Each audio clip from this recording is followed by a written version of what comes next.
Avant de savoir la réponse de si ça va être bien ou pas, cette vidéo, dites-moi si vous avez envie que je fasse cette recette-là en live avec vous un dimanche. Vous avez un petit sondage, je vous laisse voter. C'est parti. Bonjour à tous et bienvenue sur ma chaîne. On se retrouve après quelques semaines d'absence. Mais j'ai été plus active sur Insta. Suivez-moi. Insta, je sais pas où je le mets. Vers là. Pascaline du montage intègre. Ce sera nul parce que je suis pas très douée. Alors, ça y est, la fin de l'été approche et moi j'ai envie de faire perdurer un petit peu l'été et j'ai envie de continuer avec les plats style mozzarella tomate, avocado toast, tout ça. Et du coup, j'ai décidé de faire ma mozzarella moi-même. Sachant que l'année dernière j'avais déjà tenté de le faire, parce que si je le refais c'est que c'était pas c'était pas concluant. Voilà, mais cette année, attention, hein, on va bien bosser, hein.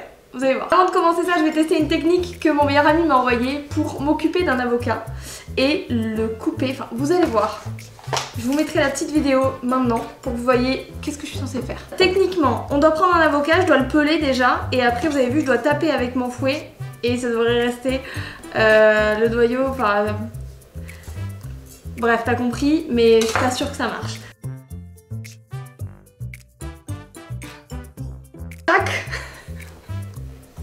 Ça va pas marcher. Il faut que j'y aille d'un coup franc en plus. Je vais en foutre partout, je sens qu'il va couler. 1, 2. Oh merde. 2. Ah, les gens. Ok. Je vous avoue que j'ai un peu ouvert, hein. Donc techniquement... Et après, il prend un bol.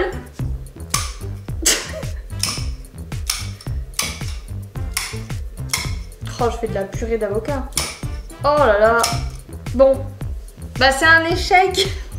L'avocat c'était un échec, clairement. Mais c'est pas grave, ça sera mangé. Pour la mozzarella, je pense qu'on peut y arriver parce que j'ai acheté au marché du lait non pasteurisé, non filtré, du lait cru. Parce que la dernière fois que je l'avais fait, ça avait eu un bug parce que je pense que c'était pas du bon lait comme il fallait. J'ai racheté un kit parce qu'entre temps j'ai également perdu ce qu'il me fallait pour faire la mozzarella. Un petit filet, de l'acide citrique, du sel pour le fromage et ça doit être des enzymes. Qu'est-ce qu'il faut faire? Ah non. Il faut 4 litres de lait. Qu'est-ce que je fais? 4 litres de lait pour un quart de ça? Putain. Je savais que j'aurais dû dire. Et la ricotta, bah 4 litres aussi, hein. J'ai envie de le faire au talent. Je vais essayer de faire les mesures et on va vraiment essayer au talent. J'ai tout recalculé pour juste 1 litre de lait. 70 ml d'eau. Allez. Hop, ça c'est l'acide citrique. Après je dois mesurer 1 centilitre d'eau dans un bol séparé. Et The Renette, c'est la pressure. C'est ça la pressure. Ça va marcher parce que ça avait vraiment pas marché la dernière fois. Et là, je dois mettre un quart d'un quart. Oh, ça sent fort le lait. La fille avance pas à pas. Alors que je dis toujours à mes élèves, lisez toujours la recette au début. Je fais chauffer jusqu'à 32 degrés avec l'acide citrique dedans. Donc c'est ça dedans. On rajoute l'acide citrique. Ok, ajoutez doucement ça là, c'est la pressure.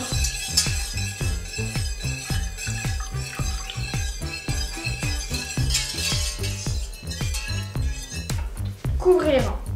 Ok Google, lance un timer de 7 minutes. A few moments later. Je vous reprends, j'ai peut-être du chocolat, parce que du coup j'en ai profité pour goûter. On va vérifier ensemble ce que ça a donné. Ah! Ils disent que ça, je dois faire des stries dedans avec un couteau. Donc, c'est ce qu'on va faire. Mais ça tourne! Arrête de tourner!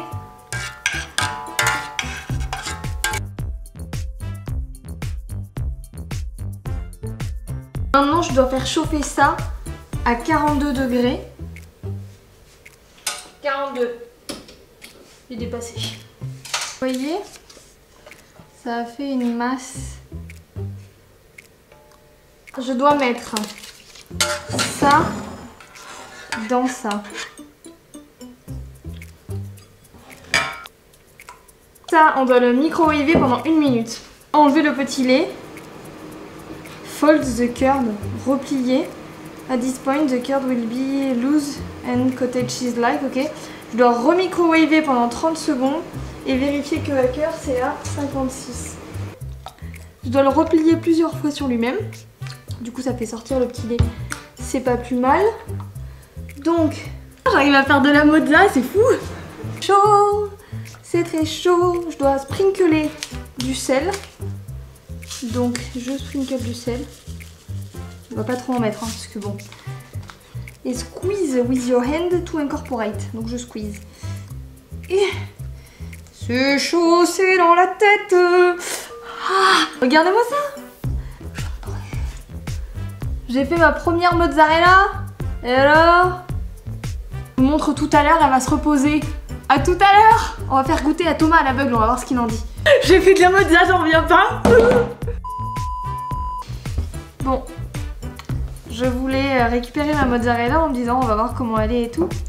Et en fait, je l'ai donc mise il y a 2 heures à peu près dans ce récipient avec du petit lait là.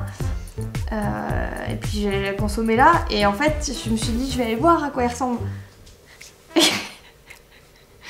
y a toujours un moment où ça part en cacahuète. Moi qui voulais faire une belle photo pour la... C'est un savon finalement. Est-ce que ça ressemble pas à... Alors c'est encore mou hein. Mais on va quand même tenter de la couper et de la goûter. On dirait un gigantesque Babybel.